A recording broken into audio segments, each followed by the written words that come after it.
What's up, y'all? We're live and we're ready to rock and roll on this thing. I'm Brian. Fearless here. Hold on. And on today's episode of the Trial and Error podcast, we're going to talk about the importance of mission statements. And me and Fearless are gonna kind of sort through how you can use these mission statements to achieve some of your goals and really kind of alter the trajectory of what you got planned for your life. So that's what we got on today's episode. I don't have an intro to throw it to since we already rolled the intro. So Fearless, if you want to get started on it, yeah, for sure, I'll catch up. For sure. So the main reason why I wanted to touch on this is because as most of you know, I do Ask Fearless every night. And tonight we're on now I'm actually breaking everything up in seasons or whatever. So like before it was just shoot it and just go. Now I'm actually going, okay, well, if you have 100 shows you're gonna do, how many do you have right now? I'm like, well, right now I got this. Tonight's the 19th episode. Cool. So we'll do season 2, episode 19. So tomorrow will be season 3, and then we'll just shoot every 10 is a new season or whatever. And the thing that I love about the Trial and Error show that we have going on here is that I take this everywhere that I go. Yeah. Oh, hey. All done here, sir. All right, thank you. I'm gonna bring you back the right size filter. I brought the wrong size. All right. See, I mean, even in real life, this shit works, right? So, and so one of the things that I love so much about what Brian and I do is that I can take the name, just the name of our show, and I can put this towards any and everything that I do. Hold on, let me make sure my camera is on. Oh, and make sure your Facebook thing is public too. Yeah, it is. Hold on. Thank you, kind sir. I consistently keep forgetting about that. I did that yesterday too, and that's part of the trial and error thing. This is live. This is live TV, folks. You know. Hey, what's up, John? How's it going, buddy? I consistently keep forgetting about that. So it's live TV, folks. And yeah, for sure. I thank you for reminding me about that. You know what's so crazy, because it says save on there, but it doesn't save anything. You consistently have to keep going in. Hey, what's up, John? You consistently have to keep going in there and changing that. But so the reason why I love the Trial and Error show, not only within itself, but the idea of it is that everything that we do in life is about trial and error. Right. And sometimes we forget that, yeah, things are going to suck sometimes. We were just talking about that last night on my show. And the thing that I love, like I keep saying, I love about the Trial and Error concept idea of the show is that just like a good mission statement, the name, whatever your mission statement is, should say everything about what you guys got going on. Right. Everything. I shouldn't have to think and wonder what it is that you do. Now, if your whole objective is to create a like a brand new name, then I think that you're going to have some branding and stuff that really goes with that, because nobody's going to know what the hell you're doing. Right. Or what you're talking about, or what the name of your company is, or what you're doing. Amazon, for the most part, wasn't called Amazon at first. It was called something else. And now if you look at their mission statement, their values, their goals, it's totally different than it was when they first started. Trial and Error, I see this within the next 5-10 years being the number one place that you hopefully go to when you want to learn something, and then you want to try to get over that learning curve, that educational hump that each and every single one of us goes through. And so I created, because I knew for some reason, something said, Brian's not going to remember what this is, because I think last week I forgot what your thing was, because we get so bogged down in our lives. So I decided to actually write some stuff up. And if you don't mind, Brian, I will share my screen with you. Go for it. And then we can just kind of piggyback right off of some stuff that I've already created, if you don't mind. That's fine. Um, On my show, this is kind of what we do. Again, it's live coaching, live training, live Q&A. So everything that we have going on is free for everybody to jump in, ask whatever questions you want. I ask a lot of questions as well. But so these are some of the ideas that we came up with, which is the difference between a mission and a motto is that your mission is your purpose and your promise, right? Think about what we do. Is we are the trial and error podcast show, whatever you want to call us. Mhm. All we do, it's all about trial and error. Purpose meeting your promise. I'm gonna fuck up, and I'm okay with that. And you have to be okay with that.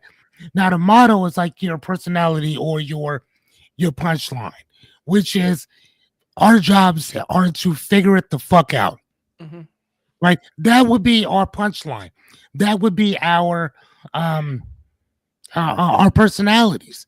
Right. We're gonna figure it out, whether through YouTube, Google, or calling somebody and asking, beg, borrow, plead, drag. You do what you have to do in order to make it work. That's it. And then how both align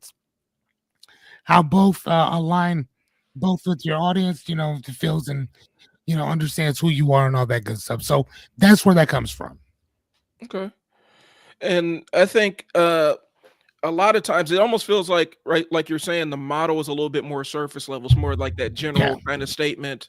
So somebody can kind of get the personality a little bit of your brand, but the mission statement actually gives why your brand, why you exist, and what the purpose is. Okay, if I'm reading it right. Yeah, no, that's exactly what it does. With the Axe Fearless show, the premise of that is perspective is everything. Right? Right. I mean, as a life coach, that's what I coach, is about perspective. Not what you look at, but how you're looking at it. Everything, and that's one of the things that we talked about a few times during our show, is I'm not here to fix you because you're not broke.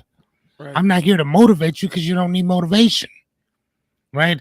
My job is to kind of go in and figure out what it is that we need and then give you exactly that.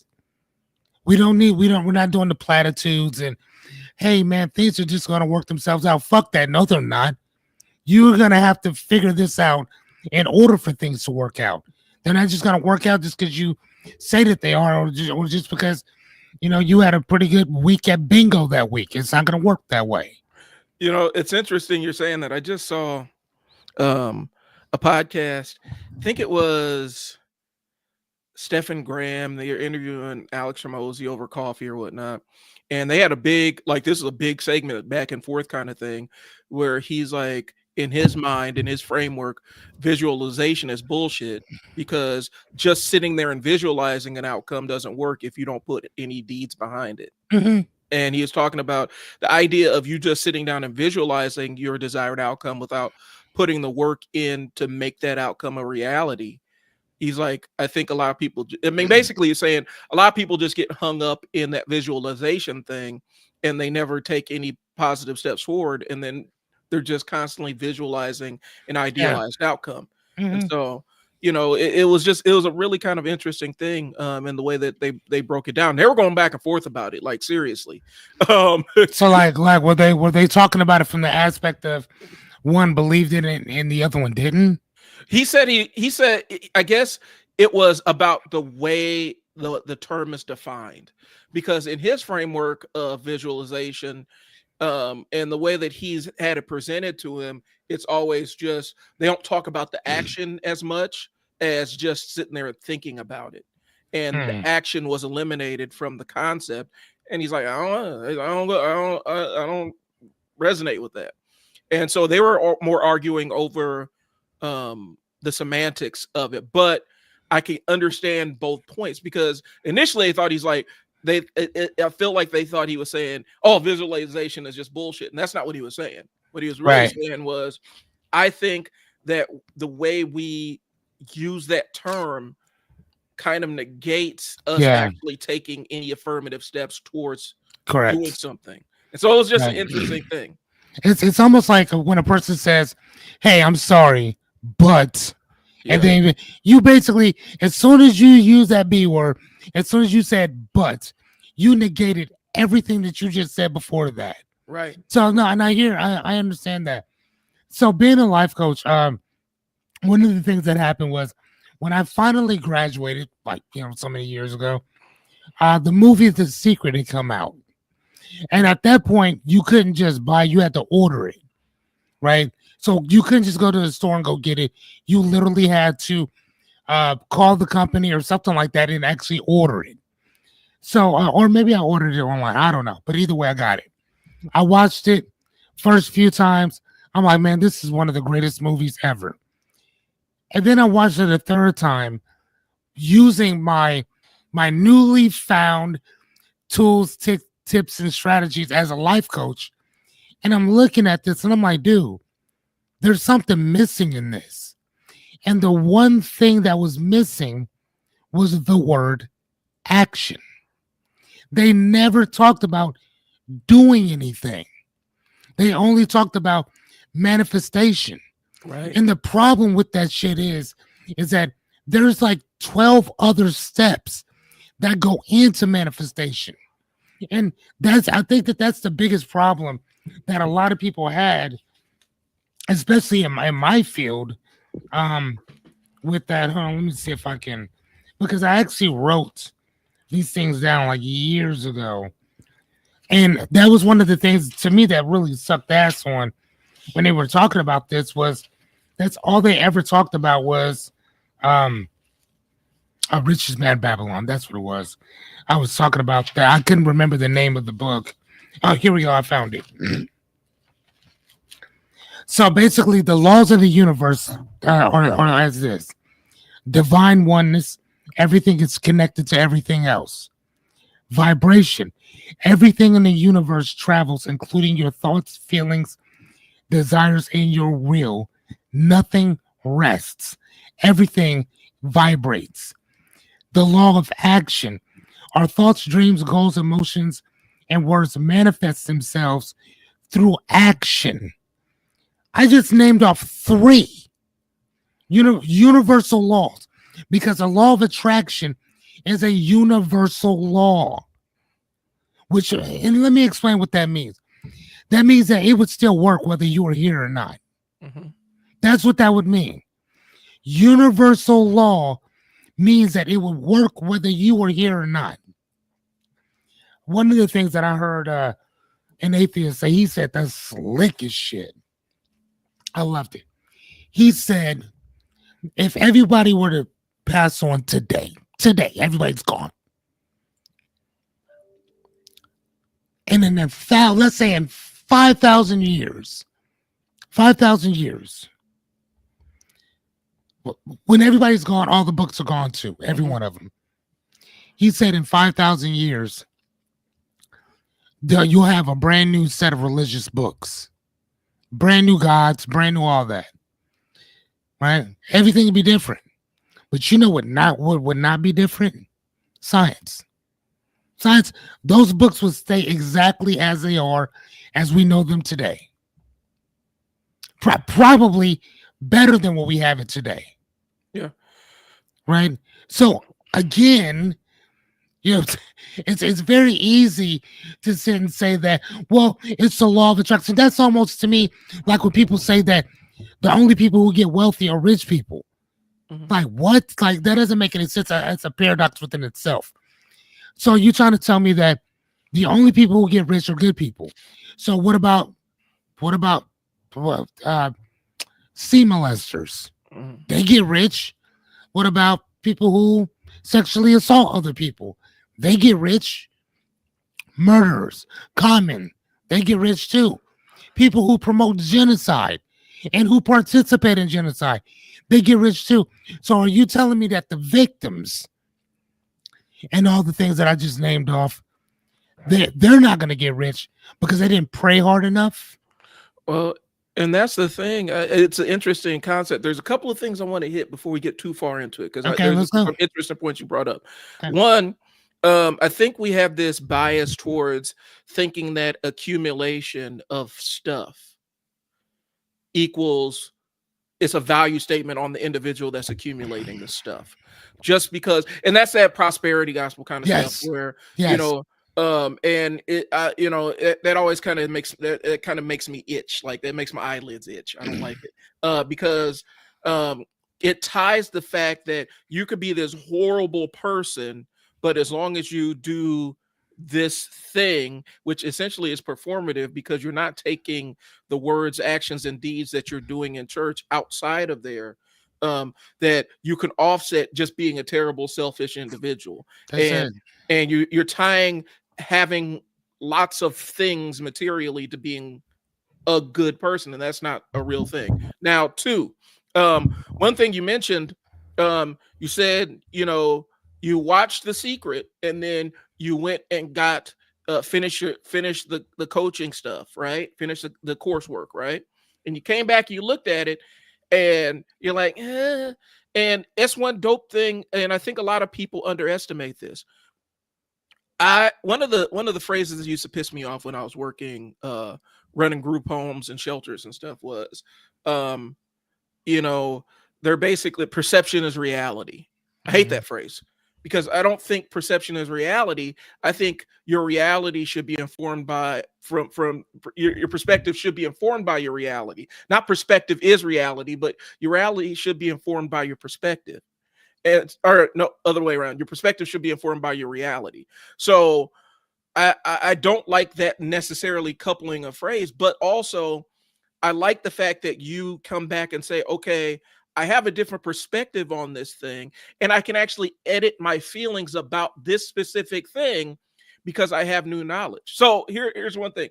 If you've ever worked case management or done any of that stuff in the human services, it will absolutely ruin you for movies about caseworkers and stuff like that, because it feels like bullshit. Like you're like, that can't happen because X, Y, and Z. I'm gonna be honest with you. One of the most realistic movies I've ever seen about case management, aside from all the aliens and the secret agents and stuff, was Lilo and Stitch.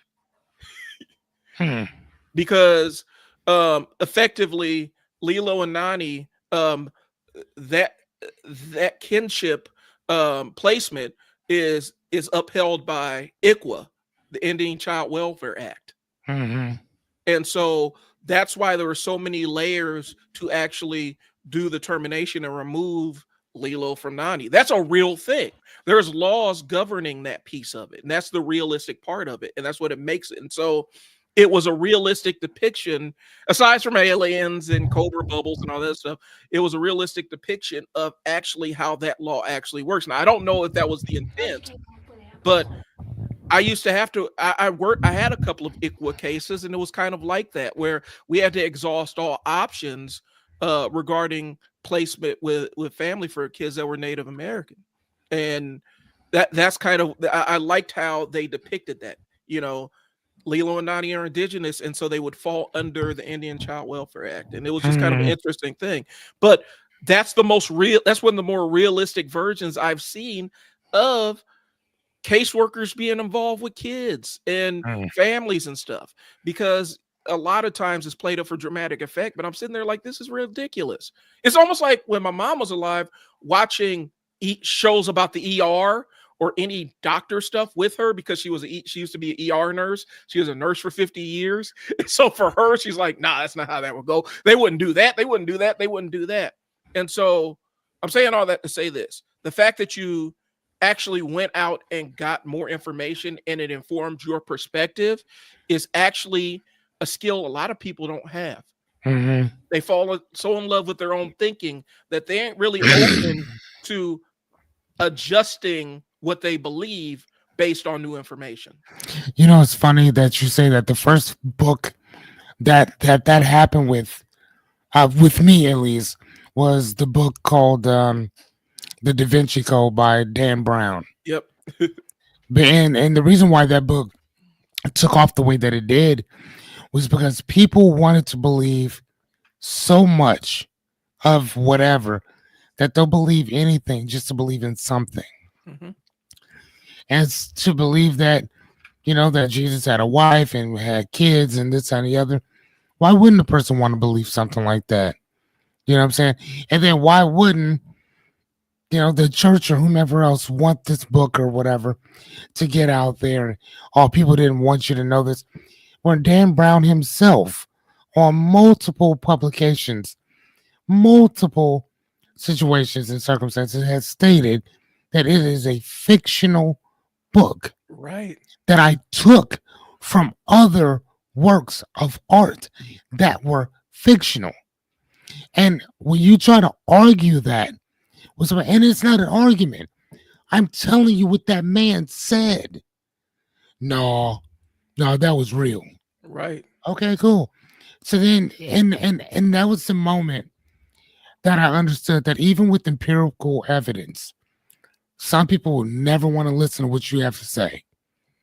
Or they'll never, and it's not that they don't want to listen to what you say. If anything distracts from their narrative, Mhm. they're not interested in learning anything more.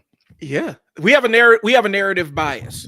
We are biased towards a narrative, and so Yes. human beings, and there's a cognitive thing behind there. And I know I say that a lot, but there's some cognitive elements behind it where we will believe a complete lie than we will believe a partial truth. Yep. So if something is a lie but it sounds like the complete story, we will take that over something that is true, that we don't have all the details.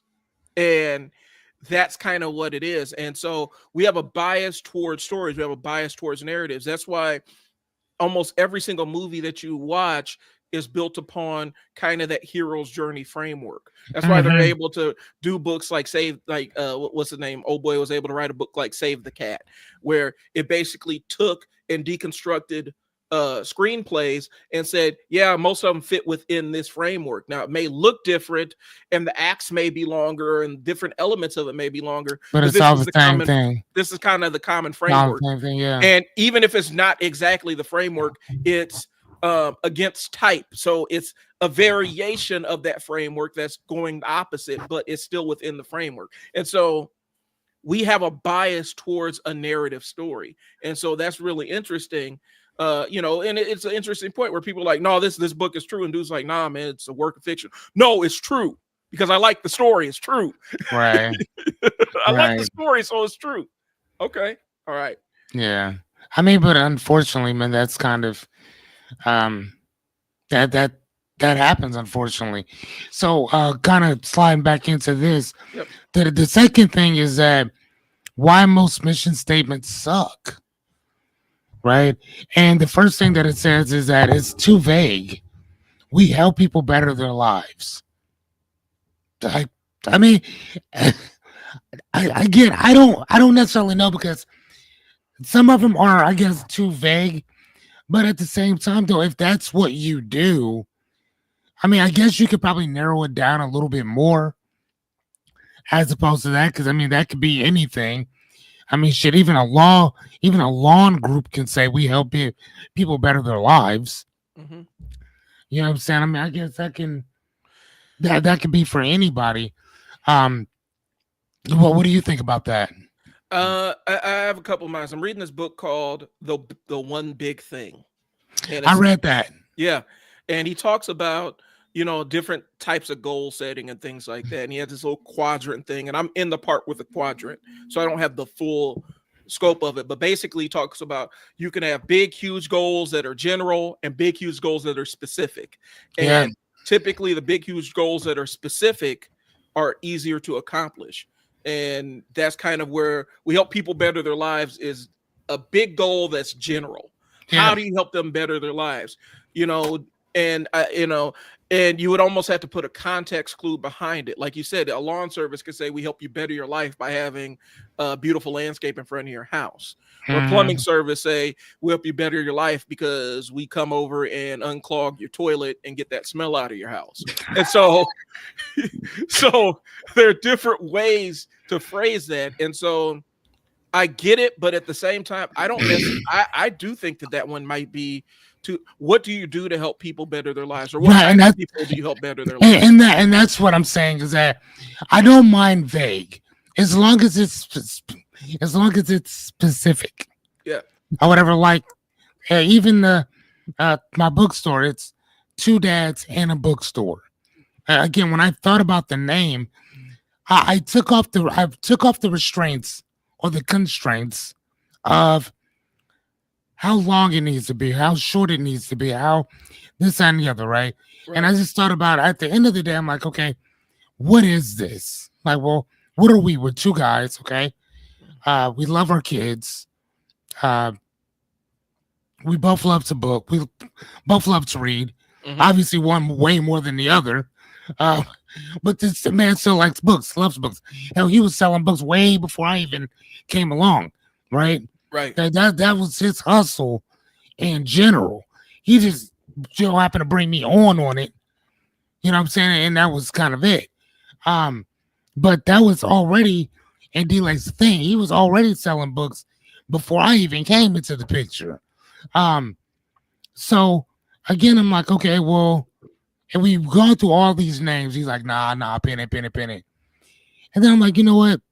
Let's call it Two Dads in a Bookstore. Right.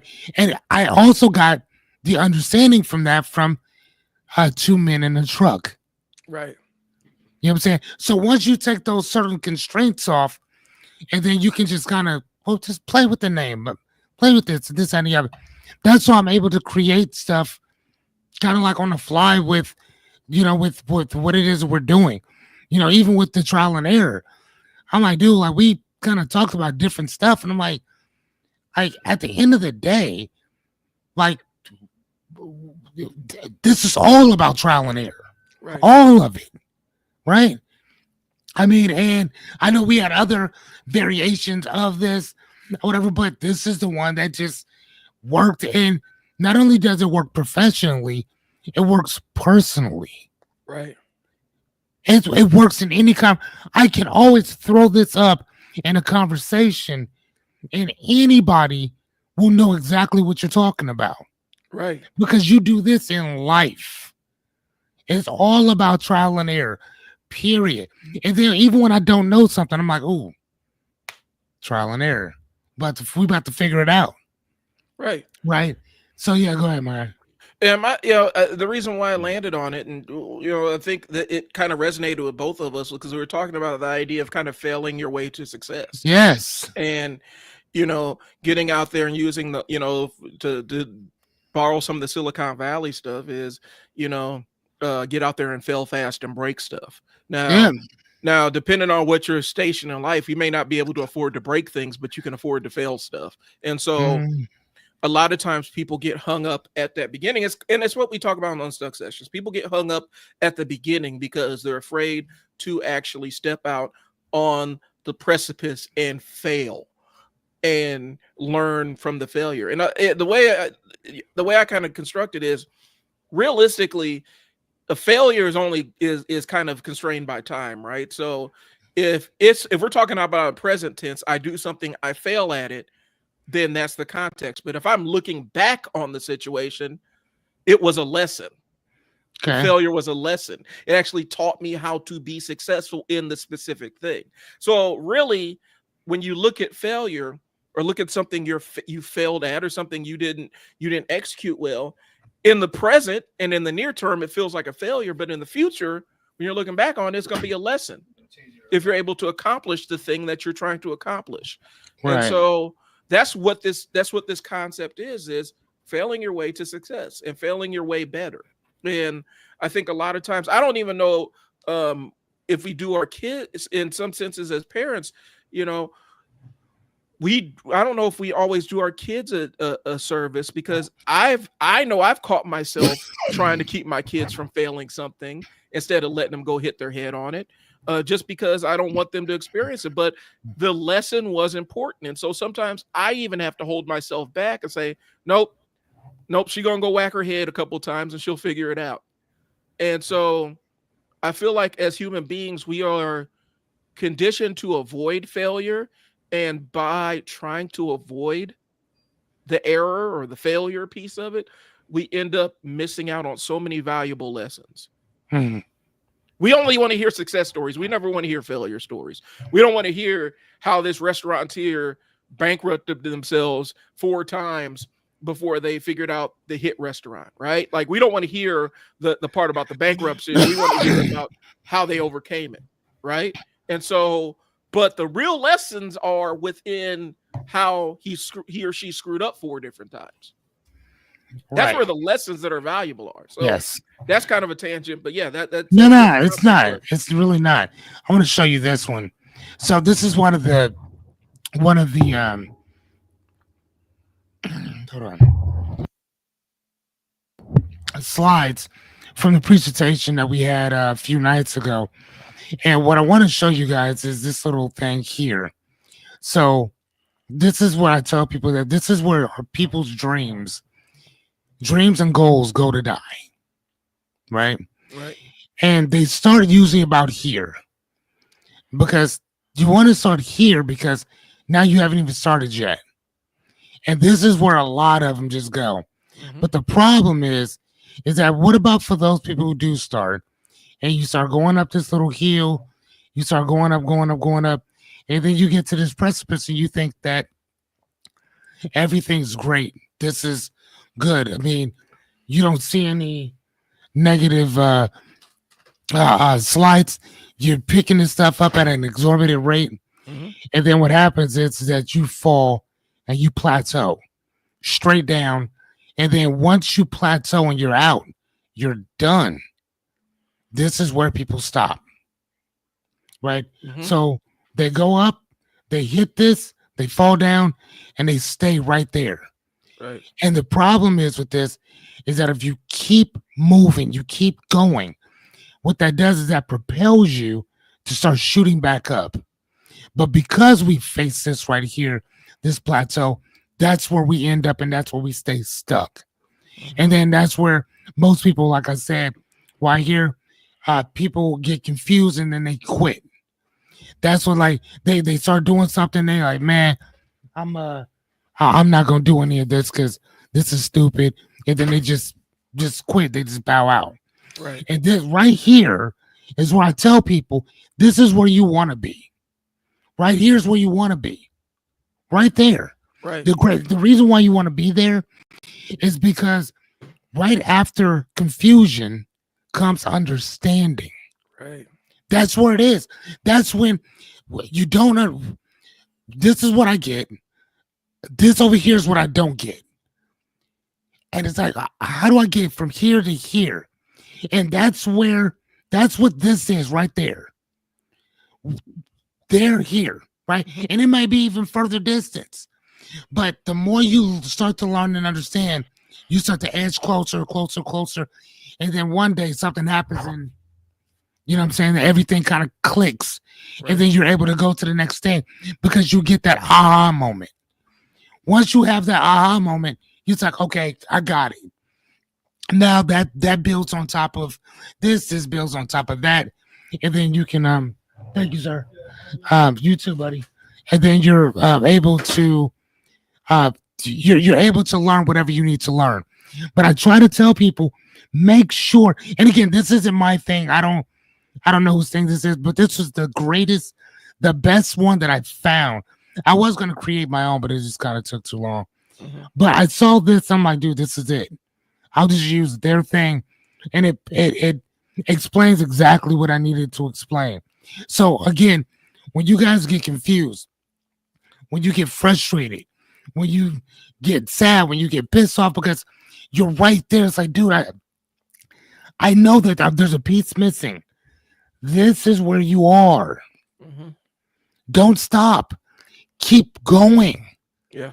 Either you know the answer or somebody around you does.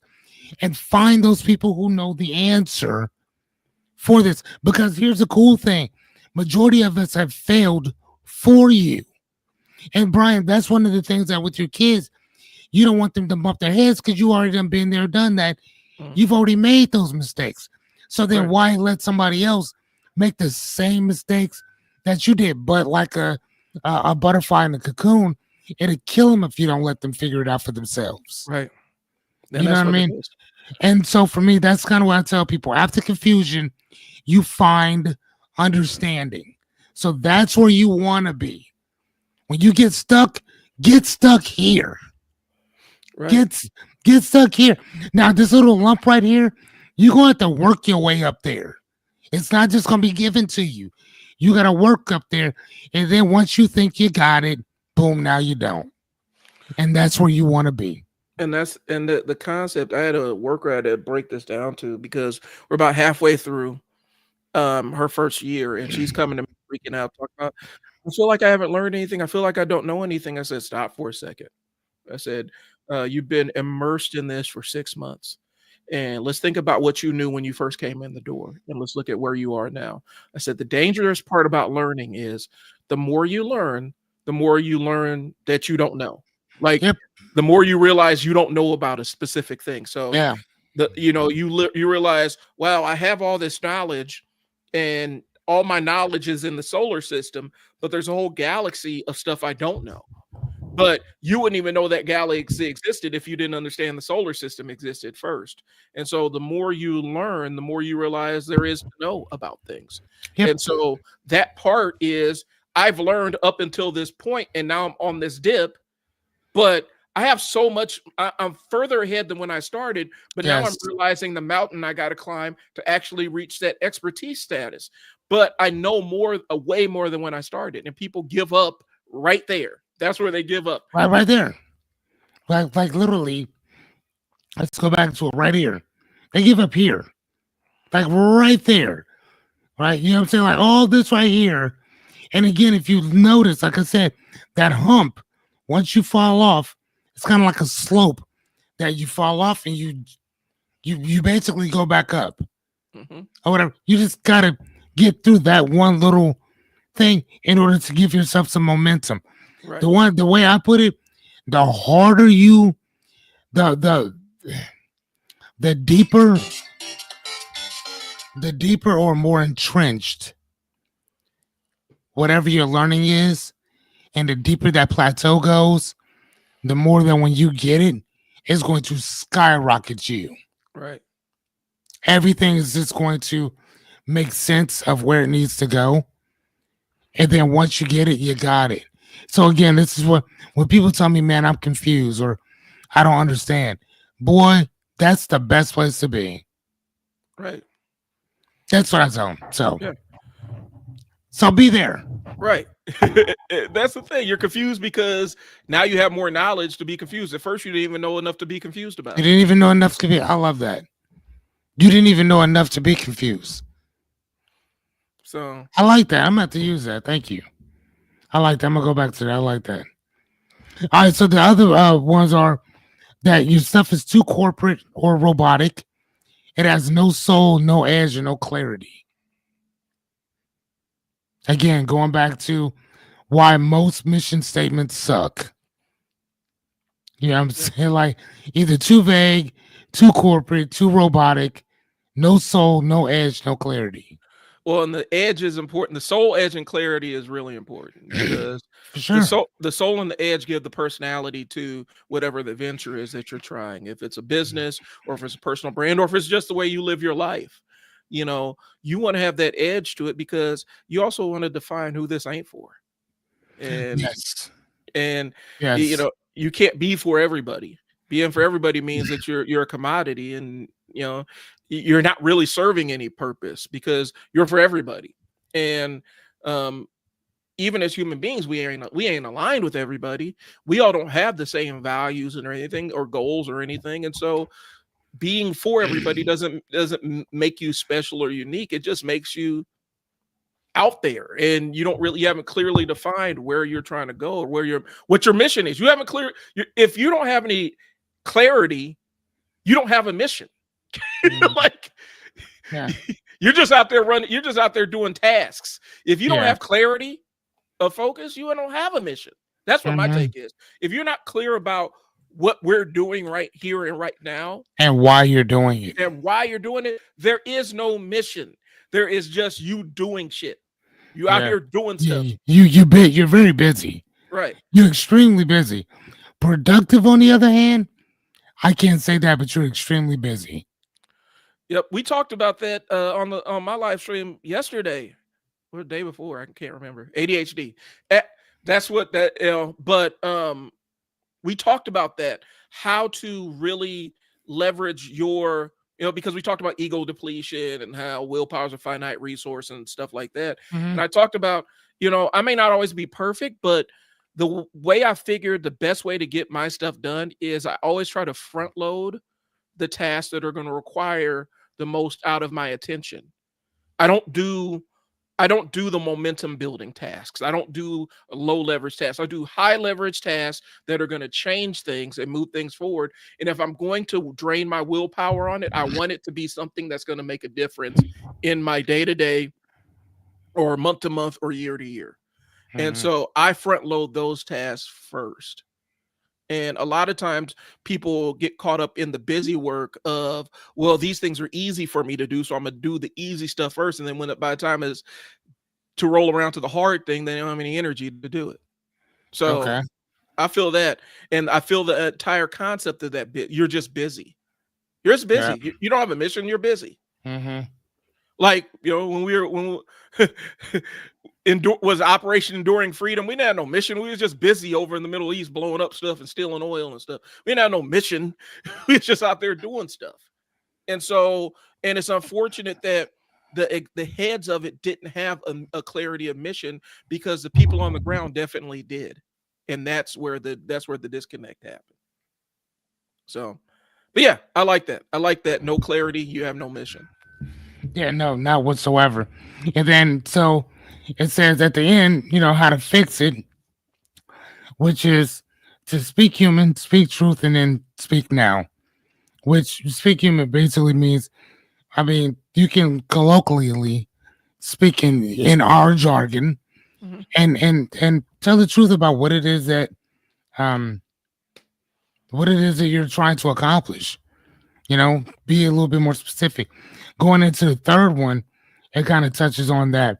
The 3 pillars of a powerful mission statement: clarity, impact, and authenticity. What exactly do you do? Right. You know what I mean? Like what do you do? Again, going back to the 2 dads in a bookstore, exactly what it is by just hearing the name. Right. Now, even if it would have been called something else, and it would have been 2 dads in a bookstore, if I would have called it Verizon, if I would have called it Verizon Inc.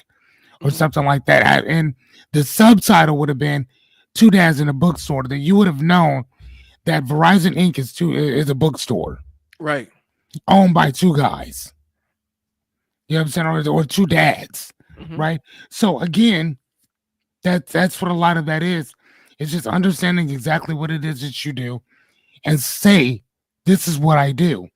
And the impact is, how are you helping and how? How are you helping? Right. Excuse me. Who are you helping and how? Right. So one of the things that we talked about, I think, last week was, when we're explaining what it is we do, it's best to ask a question that a person can actually identify with to explain what it is that you do. Because if you just tell a person what you do, sometimes they'll forget that shit as soon as they walk off. As opposed to, let me ask you, man, do you have something that you have a dream, goal, or aspiration, or even a problem that you just haven't been able to shake? Yeah, we all do. Can you tell me about it? Nothing big. Go have them talk about this shit, and then you can explain what it is that you do based off of that pain point or that need that person may have. Right. That's it. Once I heard that was it for me. Because at that point, I ain't got to sell you on nothing. That takes the salesman out of me. Because I'm just asking you what it is that you want. And if I can help, let me help. And if I can't, I will surely point you in the right direction for somebody else that can. Right. right? And I've been doing that before. What's his name? Chris Doe was talking about it. Man, I've been doing that forever. That's just a part of me in general. If I can't help, I'll help you find somebody that can. Right. Like off top. Like again, anytime I was looking for to make a banner, anytime I was looking to make a promo video, I would ask you, I would ask Andile, I would ask just different people, different shit. And then one day I'm just like, why you keep asking all these people if you can go figure it out yourself? So I sat my fat ass down. I went to YouTube. I looked to see who had a video with at least 100,000 views. That was about 20 minutes. I found a couple. I found the chick that I resonated with, watched her shit, built my shit in like 20 minutes. Yep. Done. Now, I've been messing with it on and off, but I learned it in 20 minutes. That was it. So, again, like, but I love that. Right. You know what I'm saying? Like, I love that. And then why does this matter to your personality? Why does this matter to your brand? Why does this matter to your business? Fuck, at that point, why does this matter to your family? Right. I mean, if you really want to get technical about it, why does this matter to your family? Well, and so using that framework, I was sitting there thinking, because I remember how I came up with this entire concept and framework of the Unstuck sessions and whatnot. And I thought about what I did in my life, right? Like what I did, even in before I started out as a business owner, what I did when I was still working for other people or whatnot. And like I said, I was case manager, supervisor for family support workers, director of residential shelters. I was a problem solver. That's what my goal was. Like my job was to remove the barriers so that people can reach their goals, right? And so it was, if it didn't matter if it was working with court assigned families, trying to get them out of the system and teaching them how to get the court out of their lives. If it was working with my staff so that they could figure out how to guide families to breakthroughs. If it was working on trying to teach kids how to build the skills so that they can get out of being placed outside the home, like constantly. And the framework I said is these people are stuck where they are. Right. And my job is to help them get unstuck. That's it.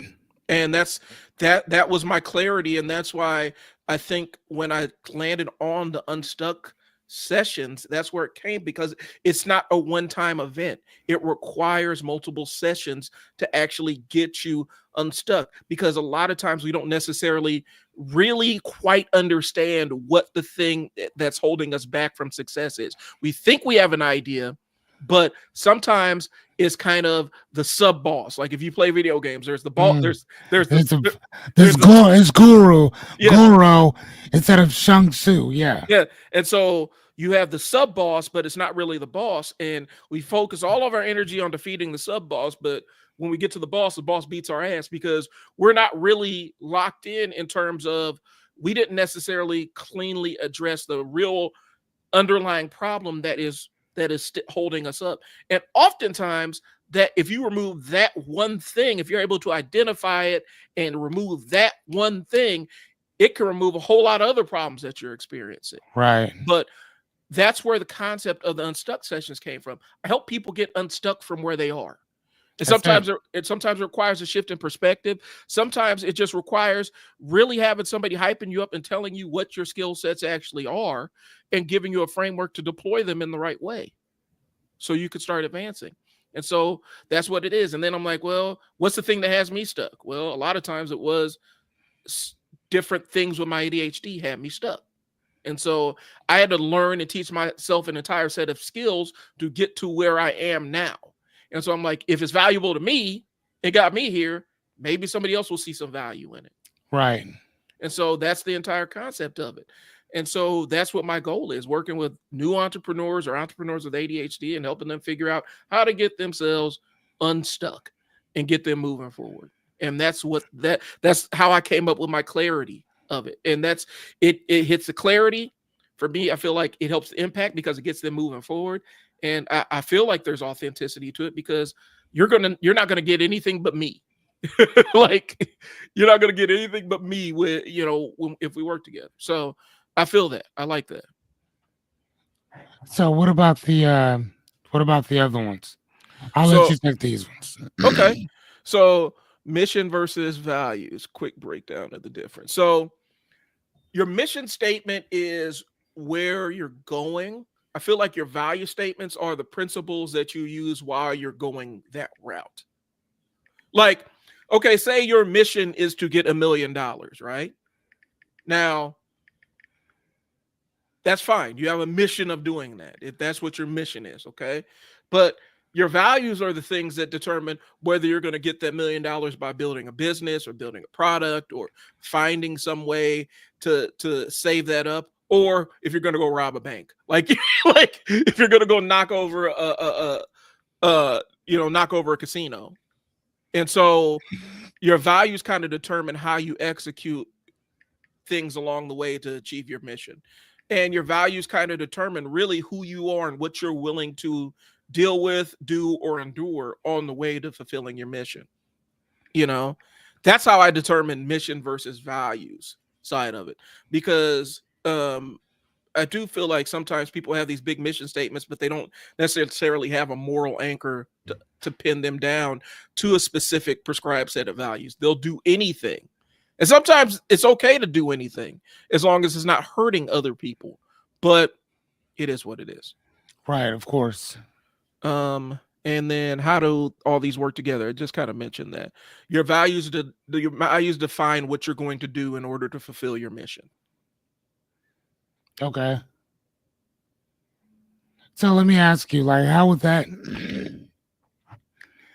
something like this work in, let's say that somebody's doing a bakery or somebody bakes goods. Right. What would you tell them based on this information? Like pertaining to their mission statement, their values, whatever. What would you explain to them?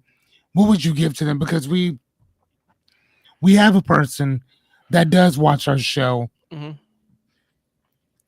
And she'll call me up and ask me all these questions or whatever. So okay. What's one of the things that that you would say to her, and then I would, kind of give my thing too. Okay, so why a bakery? Why did you choose to bake goods? What is it about the process of baking goods that made you say, okay, I like doing this enough that I want to build a business around it and share my baked goods with the world? What does that do for you internally? Because a lot of times, people will buy restaurants just to have them, right?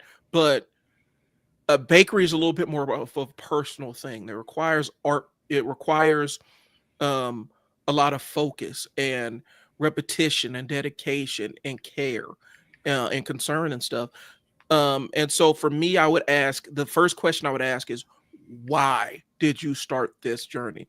What about baked goods compelled you to want to share this with the world? Do you like the idea of improving people's day by offering them something sweet or savory or some flaky bread that's warm and stuff like that? Like, what is it that inspires you to do this all? What drove you to this? And then what is the thing that makes your bakery unique? Your specific way unique, and then kind of reverse engineer it. So and this is kind of a copywriting thing. Like, this is what I would do in my diagnostic copywriting interview to gain a voice of the business. Who are your clients? Who's your favorite client? What's their name? What do they do? Who's your best client? What are the commonalities between that? And what was your reason for doing this? Why did you start this? Because if it's just to make money, that makes it a little bit harder. So we need to have an underlying reason of why specifically we're doing this thing. Why is this your labor of love? What makes this? What feeling does? And I don't know. You said bakery. I don't know. Let's say, what feeling do you get from somebody enjoying what you baked? What does that do for you internally? And why did you want to do it at scale? Right. Does that am I making sense here? Yeah, you are. those are the questions I would ask first. And then I would determine, okay, so we've kind of determined why I want to, what feeling I get out of it and what I want to do. Okay. Right. So now we start building words around those feelings that we want to provide to people. Okay. You know, brighten somebody's day with a pastry. You know, it's a simple thing that you can do to brighten somebody's day. You know, simple delights. Okay. That's where you come. We provide simple delights. What do simple delights do for somebody's day? Well, even if they're having a bad day, it's something small that can make their day just a little bit better. So we make your day a little bit better. Gotcha. I like that. When you buy one of our treats, we just want to make your day a little bit better. And then you can build an entire framework and brand around that. You know. Okay. You know, and then you could come up with imagery. You know, you could come up even little short videos. Doing a video, somebody's having a rough day, it's raining, they're going through all this stuff. When you have a bad day, you know how shit rolls downhill. Yeah. And you just have a bad day and it kind of piles upon each other. But then they come into your bakery, get a pastry, and it makes them smile for the first time all day. You're not selling baked goods, you're selling smiles in a box. Look at that, y'all. Smiles in the box. And so that's one of the things, and that's how I would break it down. And so that's how I would determine, okay, so if that's your mission to provide smiles, you know, we sell smiles by the dozens. We sell smiles by the dozens. All right, man. I hope that she's watching this, because he's giving you some good stuff there, ma'am. And so that's how I would break it down. I want more of those. I like that. I want more of those kind of examples, because it forces me to think about what I'm saying too. Right. Dude, what? Oh my gosh. I'm not sorry, man. Like people keep sending me emails because their shit's not working. It's like, we'll try to send it. I'm like, no, I'm not doing that again. Like, go into you guys' stuff and grab your stuff. Let me see. No. Let me see. Sorry about that, bro. All right, let me see. Let me pull it up here. I'm gonna see if I have anything on the stream, because I turned mine public too. And like I said, Facebook is temperamental when it comes to this stuff, bro. Like, is it really? Yeah, it is. And so if we have questions in the chat or they're not seeing it, because I don't have any questions on my Facebook. Like I said, it sometimes it's hit or miss. But that's why we clip them. That's why we clip these and post them, so that people can catch up and watch them. Okay. What are people saying? Are they saying they're not able to see what we're talking about? Or are they not able? They're asking questions and putting comments in, and they're just. Oh no! This personal stuff. Okay. I think professional stuff, just not this. That's what I'm talking about. Sorry about that. Oh, that's all right. That's all right. My God, damn. But yeah, I like that. I like, and if anybody's watching, if you want to drop more ways that we could kind of construct a framework around your mission statement, drop it in the chat. Give us what you're trying to do. And then Miriam Fearless can maybe put our brains together and give you some things that you can use to develop your own mission statement. Because I think that's the way we could be highest leverage to benefit people. Right. So, I mean, and again, it's funny as shit, man. Now, one of the things that I consistently saying, and I say this every single night for the last 19 nights, I said, listen, I am giving you guys damn near $1 million worth of game here. Take it. Run with it. Ask as many questions as you can. Bring your dreams, goals, aspirations, problems, curiosity. It doesn't matter. Just bring them. I'm giving this to you. Right. From 8:30 at night to 10 o'clock at night. Matter of fact, and again, it's running. As soon as I'm done taping, it goes straight to YouTube. It goes straight there because I upload it as soon as I'm done. There's no reason right now that y'all shouldn't be getting this information, taking this information and running with it. And I'll tell you this. When we're At least for the Ask Fearless. Once those 100 days are done, I'm going to charge for everything. So again, I don't ever want somebody to say, why do you charge so much? Mhm. When I was giving it to you for free and you didn't take it. Yeah. So I mean, listen to me. I'm like, let me explain something to people, right? And this is my honest personal belief. Anybody that's around me will tell you. I don't know if my little brother's here or my girl Jessica. I don't know who's here, but I'm just telling y'all. If you pull up, hopefully you'll hear it. Money is one of the easiest things that we make. Easy. Whatever. Especially if and when you know who you are, what it is that you do, and what your value is to the industry that you're in. I think that once you understand that, money will just, you'll sit there and wonder, damn, where you been? I've been sitting there waiting for you. Where you been? The money will just populate and just keep coming to you because you know who you are and what you do. That's it. When I give this stuff out, one of the things that Jessica was just telling me, she said, Fearless, dude, why are we not building a website right now? Why are we not building this? Why are we not building that? Why are we not building this funnels, which she was talking about, or whatever, so we can start getting more clients and this and the other? I said for the next, I think it was 83 days, I'm not marketing myself as a hiring life coach. I'm marketing myself as a free coach, free live training, free coaching, free Q&A, that you would spend thousands of dollars for. I got the receipts for this shit that people pay a lot of money for. We're just handing it off to you. And because the things are so abundant nowadays, I think that some people are like, okay, well, if it's there today, it'll be there tomorrow. I don't know about how Brian plans to do things, but for myself, I don't know if all that content that I have online will stay there. Or if I create or develop more stuff, I don't know if I'm going to put that stuff out just for everybody. Because my objective, like I told her, I want to give you $100. I want to give you 100 hours. 100 hours. And we're not even including the trial and error stuff. Mhm. I'm not even including trial and error. I'm not including the philosophy hunters with me and my boy Matt. I'm not including that. I'm just talking about my own show, my stuff. Right now, we got about 19. Actually, we got over, but I count every show as 19 hours or an hour.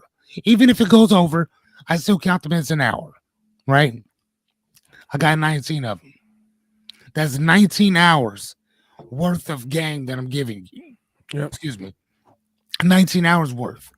So when I get to that 100 mark, that 100-hour mark, when I'm charging you $8,000 or $9,000 a month for my services, don't trip. Don't, because you now know that I have all of this content to give, and this is not a one-size-fits-all type of thing. Everything that I do will be customly created for you. Mm-hmm. Just like what we're doing right now, we're customly creating it for you. Take the shit. Take it. Because here's the thing. Once my stuff is out, and then that's it. Everything that I do subsequent after that or before it will have to start doing the same exact thing. So all of these sessions that we're doing on trial and error, we'll give them to you, not a problem. But eventually, everything's going to come at a price. Everything. So when we tell you, take this shit, run with it, call us up, email, text, whatever. Let's go. Right. This is what we're doing. We're here to help. And we're doing it for free. And now, like I said, once we start charging, we want to make sure that you already know why we're charging you that much. This right here is nothing more than this is like the testimonial stage of the shit that we're doing and the stuff that we're giving you. The testimonial stage. So that's all we're looking for the most part is looking for people to work with just so we can get some testimonials and then we can have that what's called social proof. Right. Social proof basically means that, oh, I've seen what they can do. I've seen it firsthand. Right? Right. That's what we're doing. That's right now. That's what trial and error is. It's about creating enough content and social proof that you already know that once we start charging for stuff, you can go into the vault and go look to see what we were creating before your very eyes.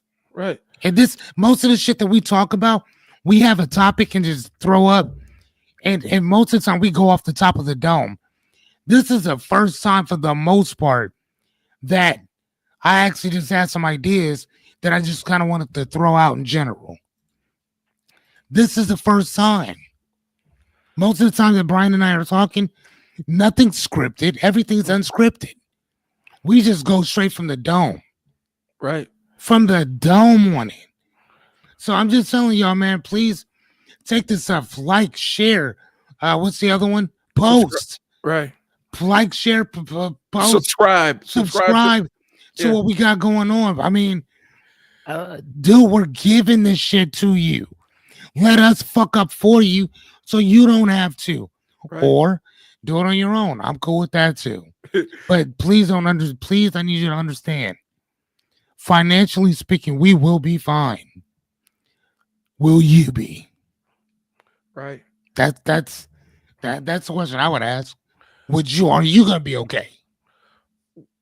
Well, and we talk about it, the value proposition, and Fearless and I talked about it.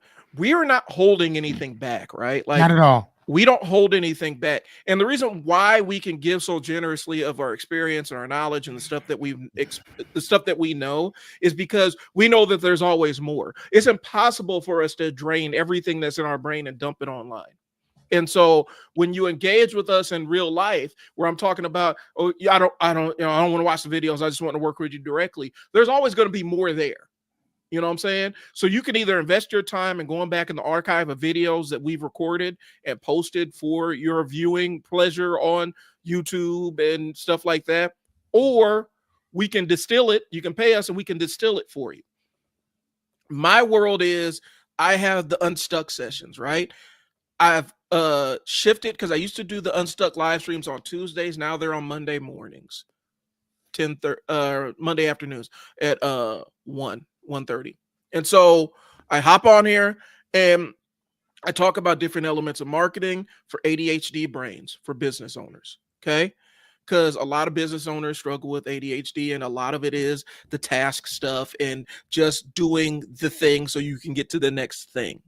And I help you come up with tips and strategies so your life can be a little bit easier. I help you use some structured problem solving, because that's what the bakery example was. That's some structured problem solving. I give you a framework to help you realign your perspective so you can be in alignment with what you want out of life. And so when I'm on the live stream, hop on, because if you want it outside of the live stream and outside of that context, that's where there's a fee. We got to sit down and talk about the monthly fee and what that looks like and retainer and all that stuff. Or you can come on and get it for free. And so that's what we're saying right now. And so it's not even a hard pitch, but it's what we're saying. This is what the purpose of this is. We are trying to show the world exactly what we can do and sharing it with you so you can walk on the journey with us. Okay. And so that's what, and hopefully we can share enough of our errors that you can learn from them. And so that's what it is. And I don't know if we've done the actual pitch for services, because I did that yesterday on mine, where that was really my first time being comfortable enough to say, hey, this is what I do, and this is how you can get in contact with me. You know, I'm not gonna say it's the first time. It's the first time in a long time, because I have clarity of where I want to be and what I want to do. Okay. And so That's what the entire process and concept of the Unstuck sessions is.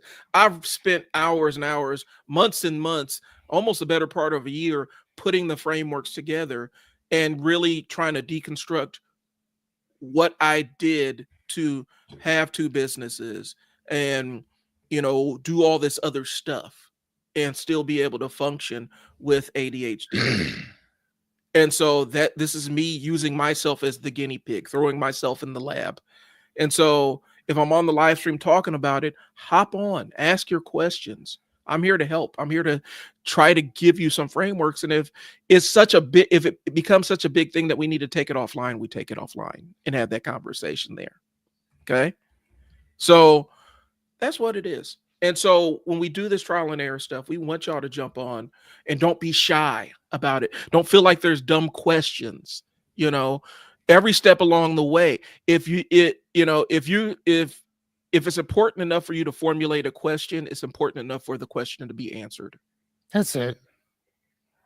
So Fearless's value proposition is he's giving you 100 days of free coaching. Like it's free. It's available. All you got to do is hop on at the live streams every night at 8:30 Central. Okay. That's the value proposition. If you don't take him up on the value proposition, it's going to look different after the 100 days is over. Oh, so I promise to God it will be. And again, like I said, man, I want to give it to you. I have to get it out of my head so I can give it to you. Okay. I have to get it out of my head. And that's the objective for me. Get it out. Like that. I have to get the shit out. Because otherwise it'll stay there. And just taking up all this space with my big ass head. I got to get it out. So do we want to talk about failure, the mission statement failure? Yes, please. Yes, okay. Let's go. Okay. Do so, please. So we talked about a bad mission statement. I don't necessarily know there's a bad mission statement. I think their mission statement, unspecific mission statement. Yeah, I think that's what it is. Where Right. It doesn't clearly unspecified. Where where the mission statement is more of a label for busy work. It's not a mission statement. It's just a label that you're affixing to busy work that you need to do. That part. And that is because it's not specific. It's not bold enough to be specific. You haven't narrowed it down enough and given enough of your personality to that mission statement. And so I think all mission statements probably can be rehabilitated, but I would say if we're saying bad, I don't know if it's bad, but it can be unspecified and unfocused. With Coach Mo Athletics, our mission statement is we build better players daily. That's what we do. That's what the value statement is. And that's and it's in alignment and it's defined what we've done and defined all of the media that we've created. Everything, all of our services are tailored towards making basketball players better than what they are, than when they came in. And so and it took a while to land on it. But I wanted to find something simple that really defined what our goal was. And real fast, I like how you just said that. And I think that's a part that people really need to understand as well, is that it wasn't the first thing that you came up with. Right. Which means that you're not going to get it right on the first try. It's okay to have one thing and then switch it up a little later. Right. I mean, Walmart rebrands itself every so many years. Target does the same exact thing. Wendy's does the same thing. McDonald's does the same thing. They don't want the shit to stay the same. I mean, and if you're just starting off, dude, like once you really get your footing, then you'll probably go with something that works for you. Right. And I was matter of fact, you're talking about Chris Doe. I was just listening to something he was talking about where why specifically like a Pepsi when they do a rebrand, he's talking to designers and he's like, as a designer, you might look at that logo and say, oh, they didn't really change anything and I could do better. He's like, that may be true, but at your size, you're a tremendous threat to this multinational corporation if you screw it up. And so they will go with something that is recognizable and familiar, faster than they'll go for something that's eye-catching and trend setting. Yeah, and so, because they already have the already have the viewers, they already got the eyes. Right. Why do you need to change the shit? Right. Yeah.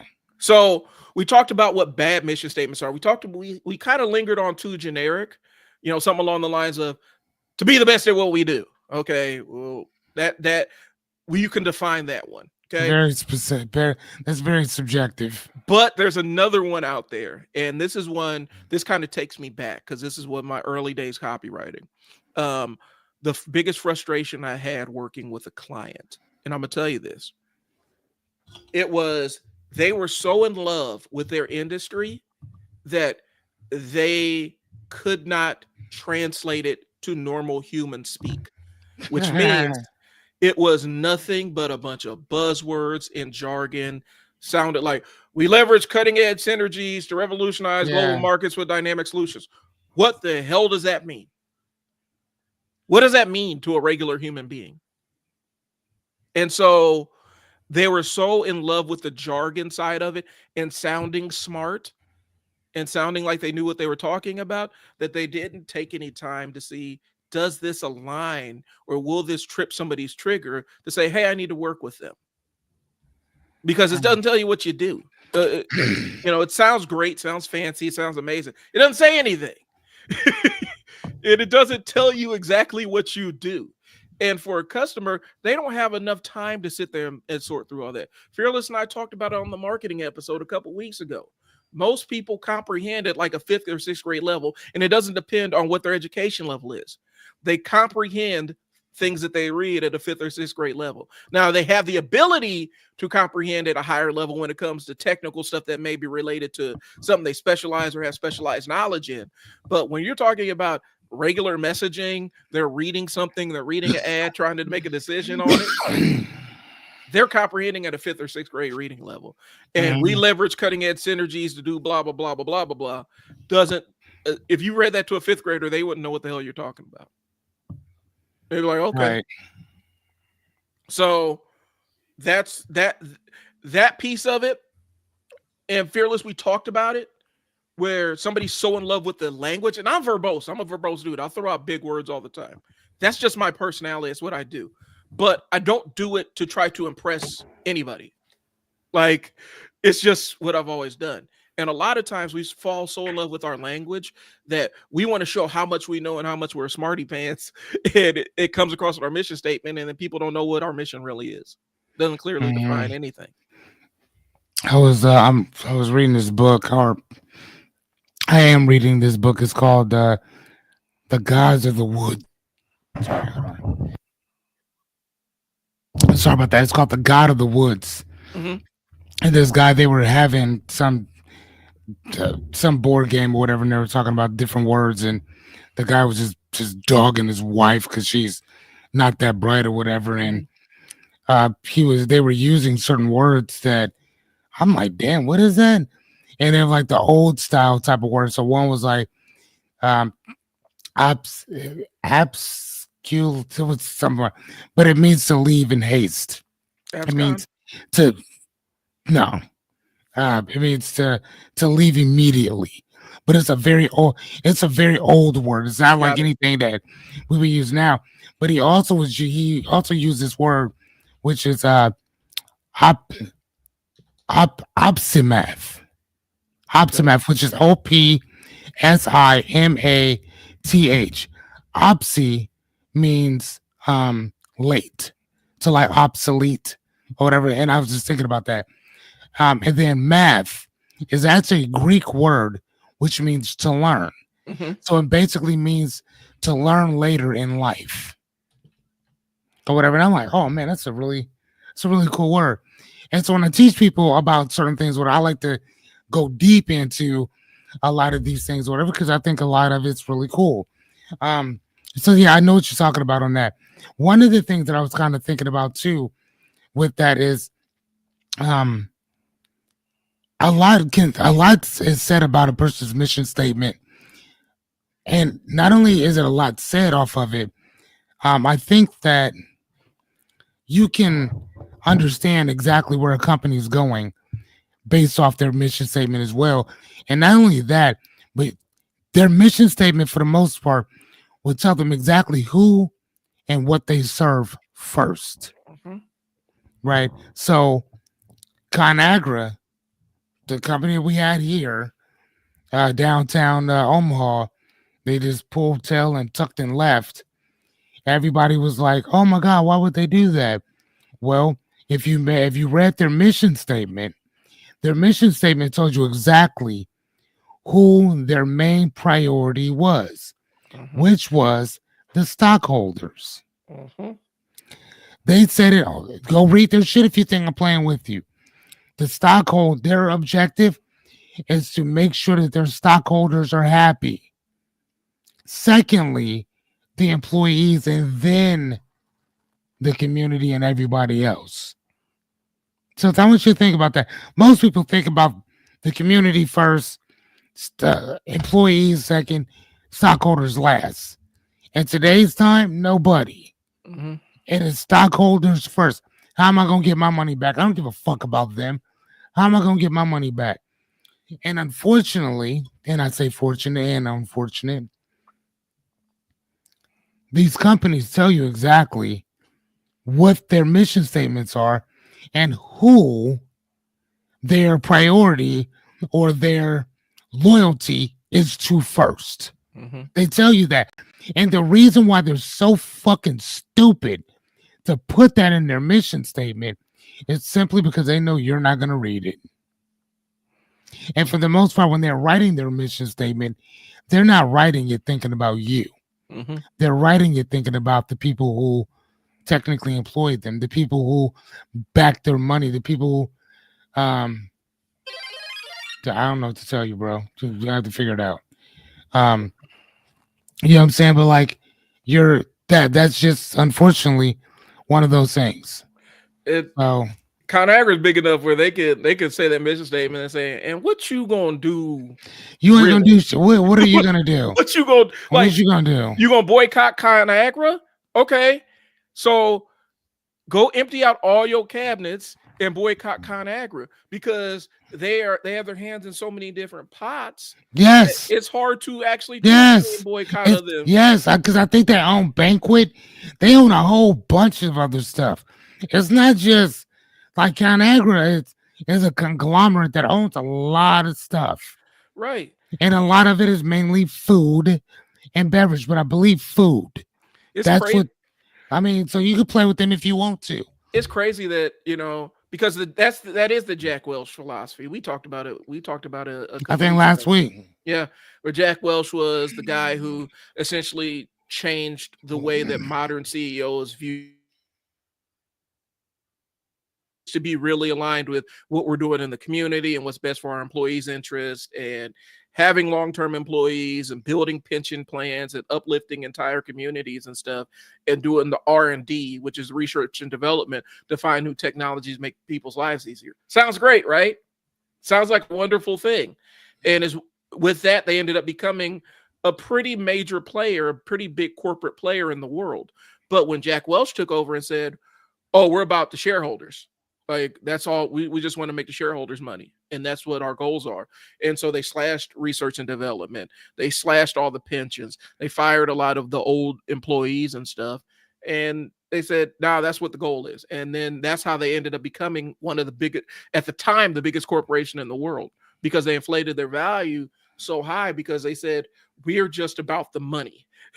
We don't care about any of the other stuff." Right. Yeah, and so I think, from a business owner standpoint, you can split the difference. You don't have to go the entire Jack Welch route, where you have a clearly defined mission statement that is about service to people. Because at the end of the day, for most business owners, we get into it because we want to serve a specific need that's not being addressed right now.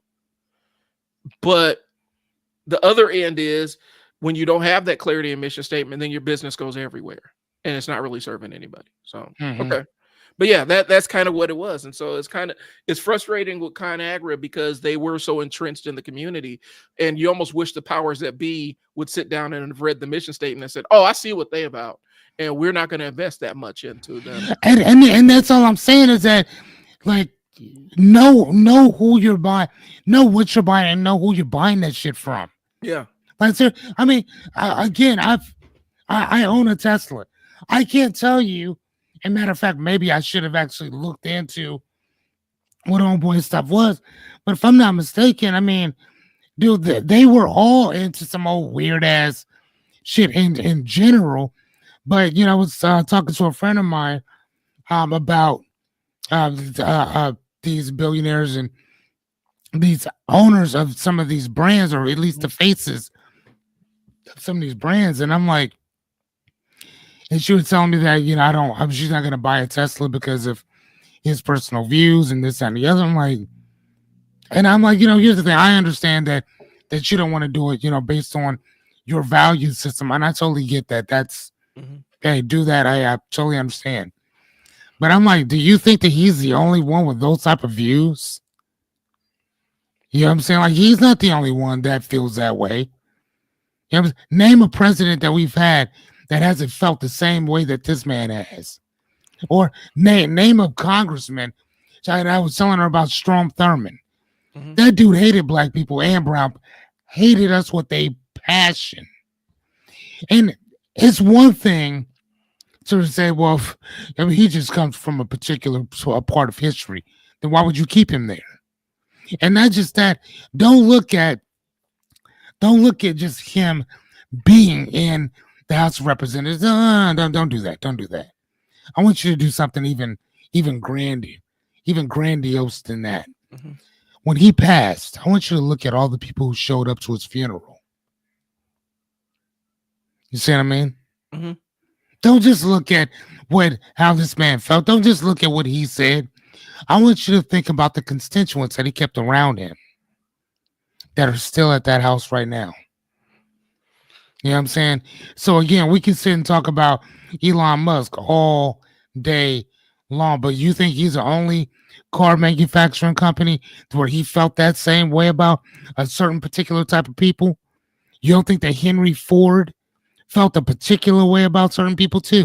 He was a Nazi sympathizer. That's all I'm saying. Yeah. So again, listen to me. Name an American type of car dealer or dealership, not dealership, but manufacturing company here that doesn't have those type of views. I'm just saying. And again, I'm not telling you that they don't exist. Yeah. I'm saying that everybody got something on them. Everybody. The only difference is that you didn't see Henry Ford hanging out with the president of the United States at that time the way that Elon Musk hangs out with those dude. Like, I don't know who owns Rivian. Yeah. I have no idea. I plan to own one day, but I don't know who owns that. I don't know their values. I don't know their mission statement. I don't know shit. I just know it's a really cool car. And that was it. That's all that is. And I've been, I'll preface it, and people that are all in the groups I'm in, and I've been on Elroy's neck. I've been on Elroy's neck since Elroy popped up on the scene. But I also understand, human beings are messy, and we are conflicted creatures. And so sometimes the things we do and say aren't always in alignment with who we are. Now, that being said, or maybe it is exactly who we are. Exactly. That's exactly who we are. And that being said, when I look at it, I don't look at it as, well, look at the time he grew up in and stuff like that. I don't believe in that, because there's plenty of people that grew up in the same time that are his contemporaries that don't hold those same beliefs and weren't violent segregationists, impossible rapists, who that's what I'm saying. And so, just because they weren't just violent as fuck, right, for absolutely no other reason that somebody looked different than you. It had everything to do with who he was at his core. And so, and also where he grew up, which is apartheid Africa. Yeah. And that's how you gonna walk into my country, kick your fucking feet up, and think you know what? I'm gonna leave it where it is. I'm gonna shut my mouth. But all I'm saying is that we as black people, we have a history of allowing other people to walk in to our shit and just take off. Like, I once heard this old phrase go that the missionaries came with the Bible, looked around, told the black people to put their heads down so we could pray. And then by the time they lifted their head up, they had the Bible, they had Christianity, and the white dudes had the rest of the continent, and they had the land. So all I'm saying is that you better be very careful who you let into your motherfucking house.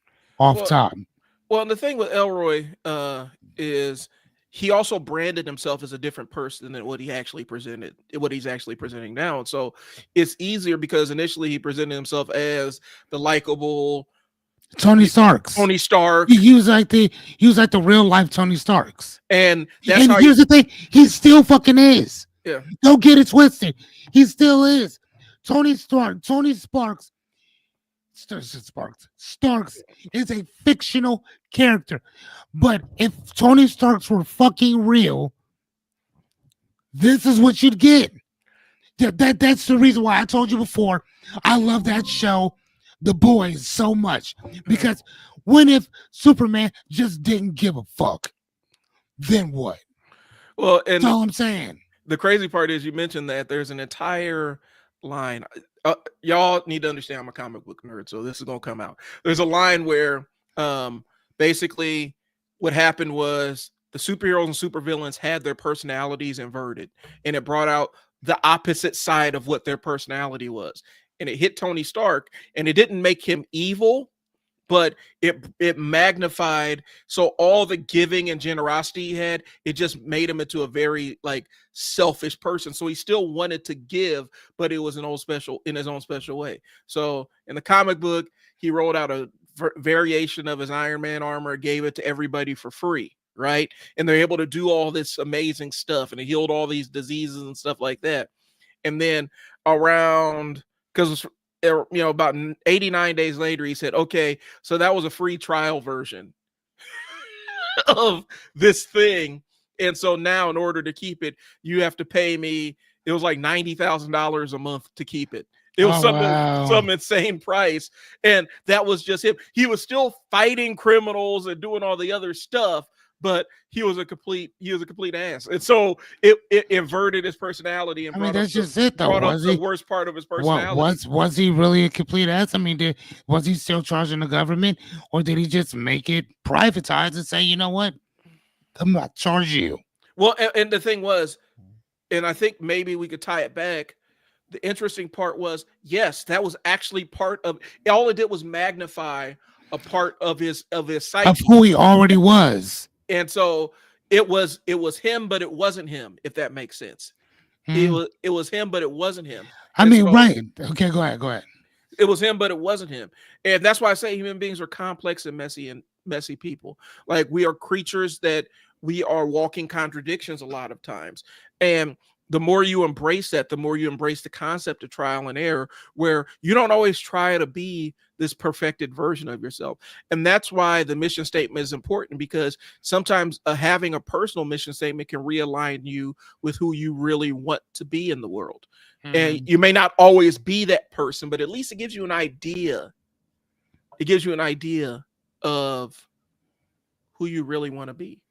And it can recenter you when you get off path, and forget what your goal or what your mission is in this existence. The mission statement can help recenter you and bring you back, because we don't always live our missions, and that's the reality. And people beat themselves up for it all the time. It's like, no, you just need to get back on mission. You just need to get back to what's important. Got sidetracked, cool. Let's reorient ourselves. Yeah, no, that's, I mean, honestly, man, that's really all it is. And we just did on Bags Fearless podcast, we did a whole thing with I think it was something along the lines of 7 reasons why you don't want to win the lottery, or so. It was like something crazy like that on some of this time too. I forgot what here we go. Damn, that was day 8. Because somebody had just won the lottery in general. And so I'm sitting there kind of like, damn, like, it would be something kind of, I think it would be fun to show people excuse me, some statistics regarding that. Oh man, did I? Oh, dude. Okay. So apparently, hold on. Oh, okay. So I want to I want you to see this. Okay. So these are some of the statistics that I found. The chances of you being struck by lightning are 1 in 1.2 million. That's on a big, beautiful day, like it is today. Just riding on your motorcycle, get zapped by a bolt of lightning. Becoming an astronaut is anywhere between 1 in 1,500 to 6,000, depending on the variable that goes into that. To become a billionaire, 1 in 2.8 million. Okay? To become president of the United States of America is 1 in 30 million.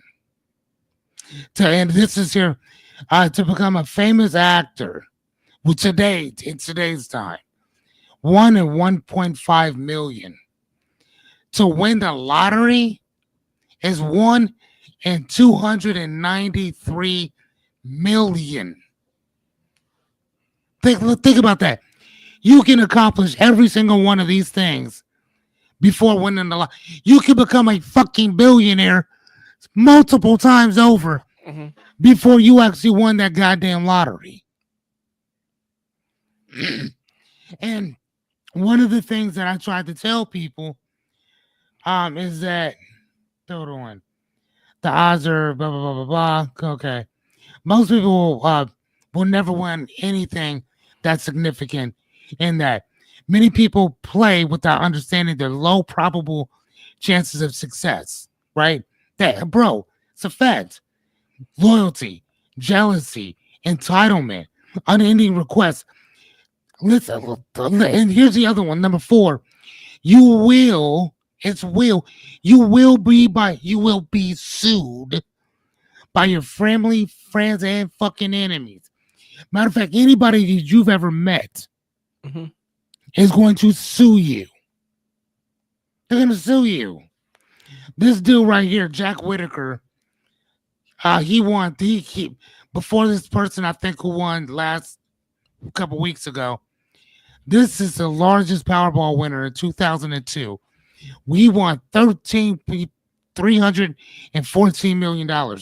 Now, before he even played the lottery, he was already a multimillionaire in construction.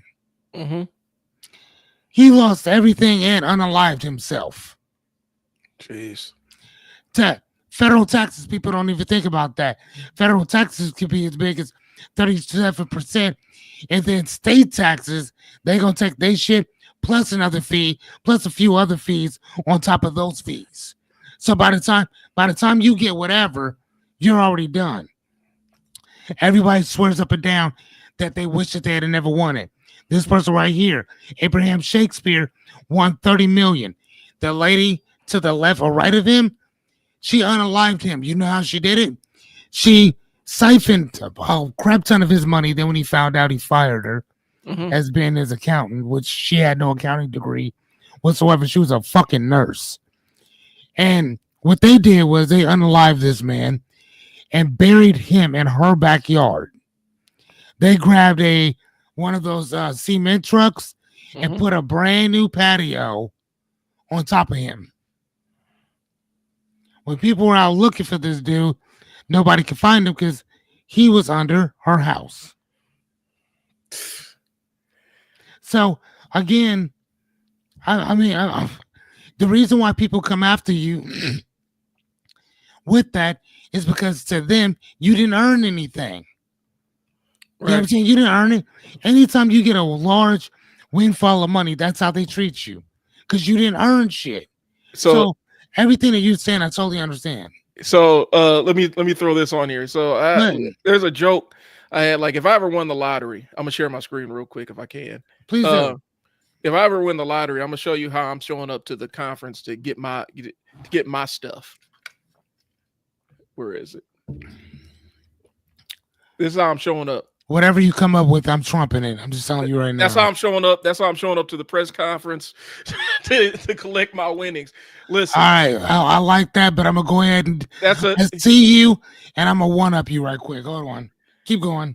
Well, and my thing is, we used to joke about it, but, man, I tell people, like, if the way you'll know that I won the lottery is if you never see me again. Right, yeah, right. If you never see or hear words from me again, that means that I've won the lottery and I bounced. Like I'm out. Burned it all down, and me and my family went into hiding. You know what I'm saying? Because I just seen how many people had their lives destroyed by that big sum of money. And Yeah. even you could talk like even when they say, how a lot of these young athletes go broke because they get these $1 million offers and everybody comes out of the woodwork and now they got lawsuits and they're getting sued by people they don't know and all of that stuff. And so I could see it, and that's why I'm like, I'm not broadcasting, I'm not That's how- advertising it. This is how I'm showing up.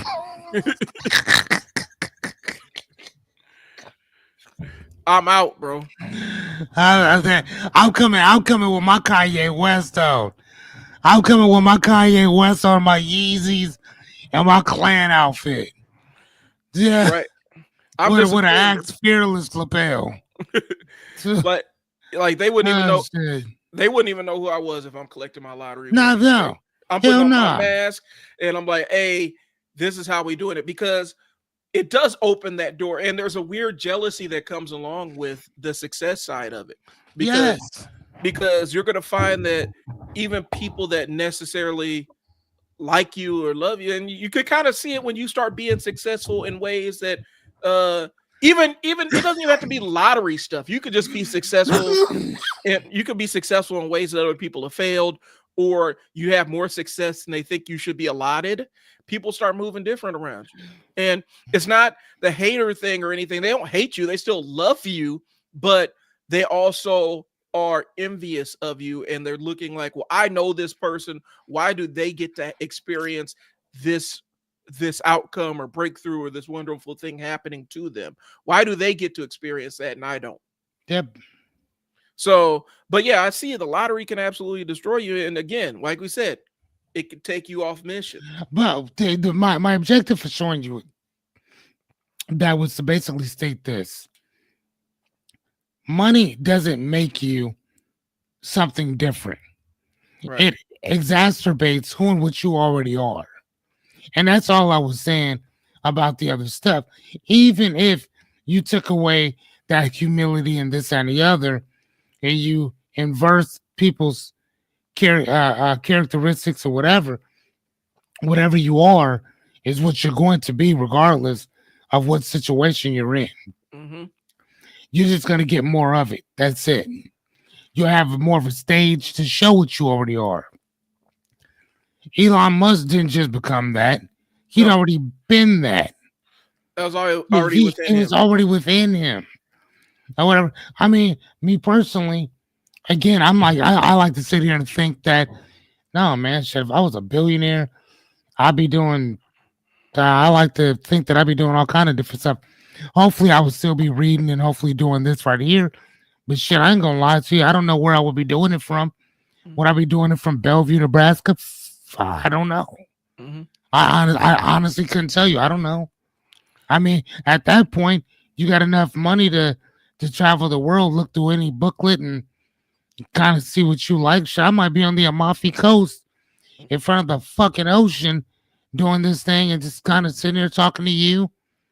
You know what I'm saying? And I'm about to get on the jet stream and go to, wherever we decide to go. I don't know. Yeah, I might fly one of my favorite authors in and just have a good, fun conversation with them.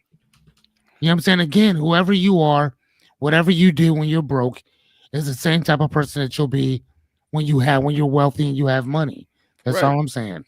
Well, and a lot of times people, when they stumble into that success or find that tier of success that they weren't necessarily expecting, or they hit the lottery or whatnot, what happens is there's this weird where now nothing's kind of off limits to you and you can do anything. And some people actually end up missing that having to work to earn stuff. And then that's why you see people get rich, start going on these all these weird, bizarre side missions. Right. You know what I'm saying? Right. They start doing Cause all this weird. Because they would have already done that, and they would have done it before. They just didn't have the resources in order to do that shit. They'd have done it. Just like Jared Fogle being in the kids. He's always been in the kids. Just nobody ever seen that side of him. Diddy. Yeah. Diddy's always been in the dudes. Just nobody got to really see that other part of him. But I bet you this. I bet you if you look deeper and deep into that dude's history, you see some dude like, yeah, I used to mess with him. Or somebody like, yeah, he used to mess with me, or this idea, you know what I mean? It's not like nobody knew. Well, somebody would have to know. It's a deeper layer because Diddy was always a predator, right? The money just allowed him to be a bigger predator on a bigger stage, and that's all I'm saying. With a bigger target audience. He always been into that shit. But here's the fun thing. It's not just Diddy that was like that. I was watching I think it was on VH1. Remember that show? I don't think it's on anymore. But they used to talk about all these entertainers and stuff, right?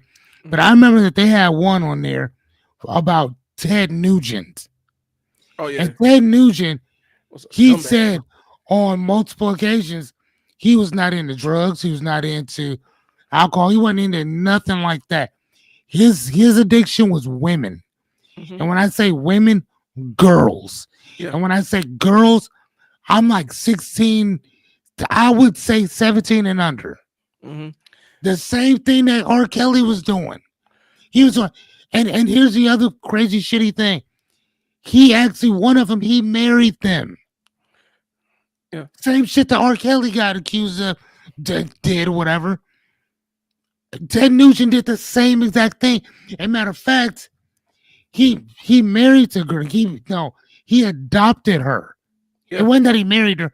He adopted her so he could fuck on her. Yeah. That you ain't got to take my word for it. Go look it up yourself. And I can't. That's the honest to God truth.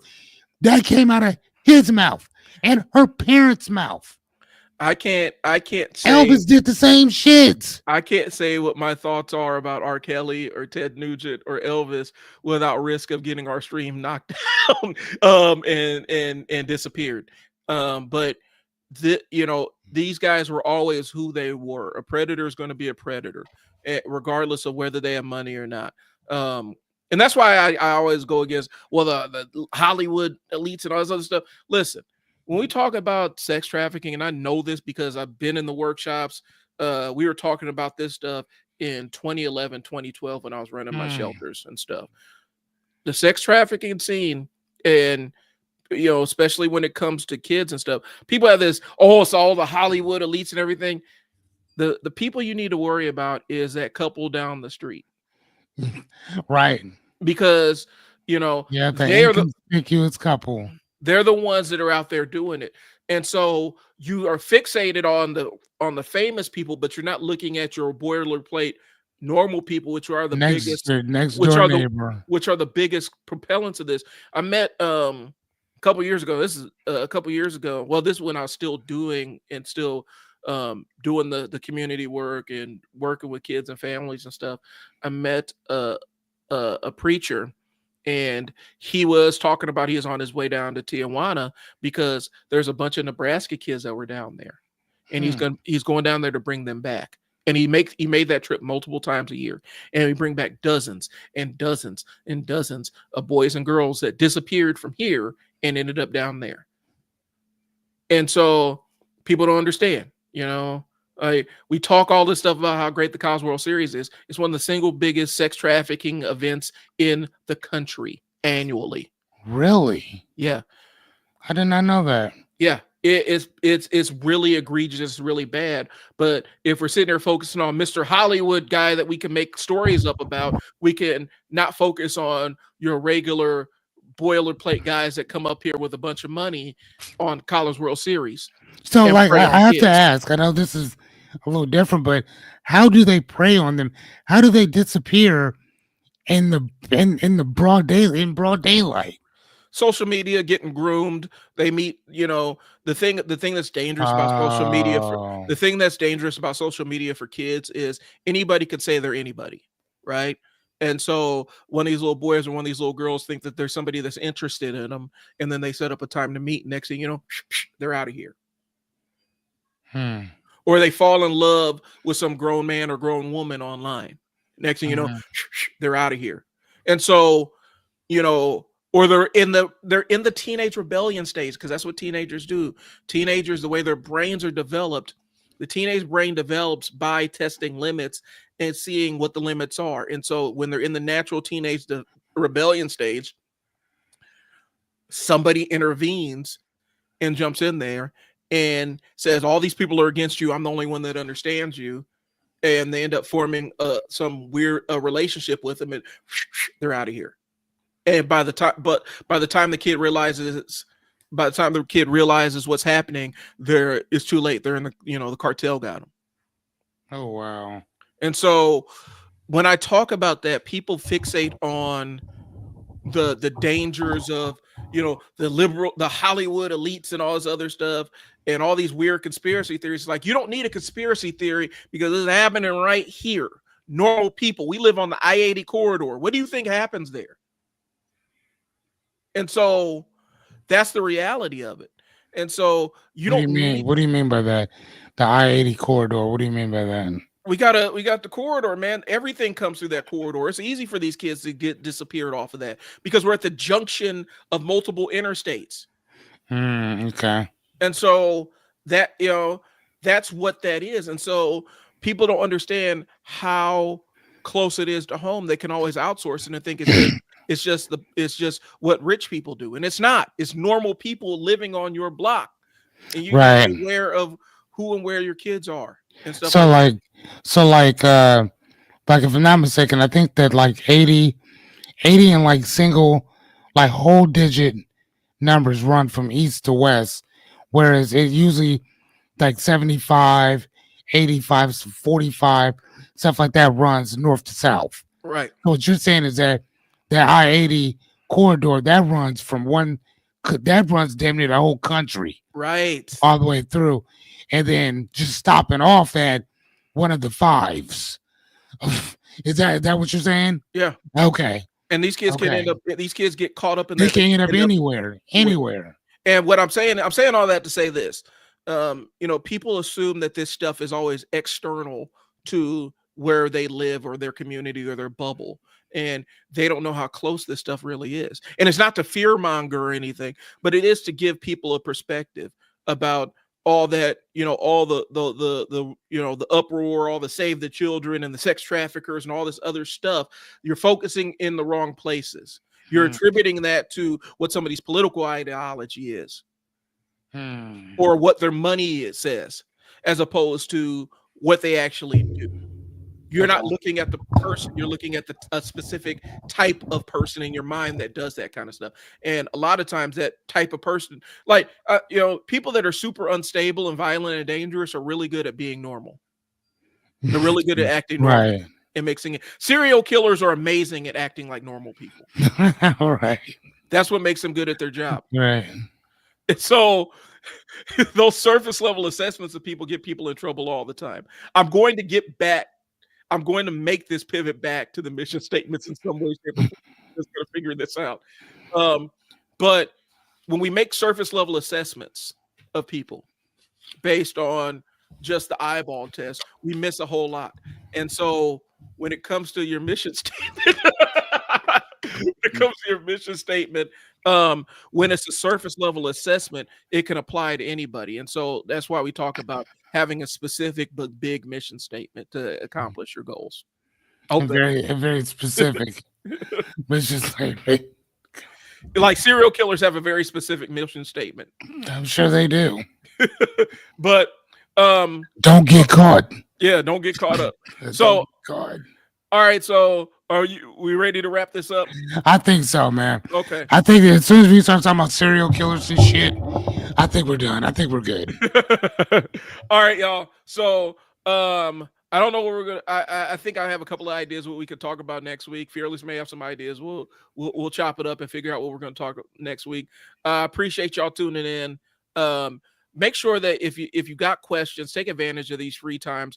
We're on a couple hours on Tuesdays. Fearless is on every single night for a couple hours. I'm on every Monday and Monday afternoon for a couple hours. Tune in, ask us, pick our brains. We want to interact. We want to answer questions, and we want to be a service to you. But the only way we can be a service to you for free is by you logging on here. Way to circle back. Nice. Thank you. Thank you. I try. But take advantage of stuff while we're giving it to you for free, y'all. That's all we're saying. That's it. Because we want to help, but the only way we can help is if you raise your hand and identify yourself. So that's all we got for the Trial and Error podcast. We'll see you next Tuesday. Thanks for tuning in. We'll talk to you later. Peace. All right, let me go ahead and run this exit.